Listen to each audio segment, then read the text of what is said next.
જય શ્રી કૃષ્ણ મિત્રો, હું છું અસ્મિતાબેન મંગલપરા. મારા રસોડામાં તમારું સ્વાગત કરું છું. આજે આપણે બનાવશું શેરડીનો રસ જેવું શરબત ઘરે. તો ચાલો બનાવીએ. આપણે શેરડીનો રસ જેવો ટેસ્ટ ઘરે બનાવીશું. આપણે મેં એક વાટકી ગોળ લીધો છે, આપણે મિક્સર જારમાં નાખી દઈશું. અને 10 થી 12 પાન મેં ફુદીનાના લીધા છે, એ નાખી દઈશું. અને 2 ચમચી મેં વરિયાળી પાવડર લીધો છે, એ નાખી દઈશું. એક આદુનો ટુકડો લીધો છે, એટલે આપણે થોડું પાણી એડ કરશું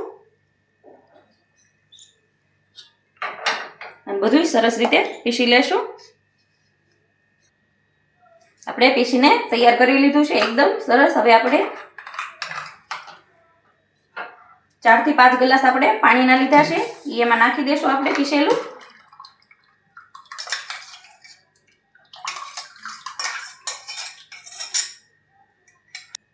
એક ચમચી આપણે ચાટ મસાલો લીધો છે, એ એડ કરી દેશું. આપણે બ્લેન્ડરથી આપણે પીસી લેશું. એક ચમચી આપણે લીંબુનો રસ નાખશું. એકદમ ફીણ આવે એવું આપણે બ્લેન્ડર ફેરવી લેશું. આપણું શરબત બનીને તૈયાર થઈ ગયું છે. હવે આપણે ગ્લાસમાં સર્વ કરી લેશું.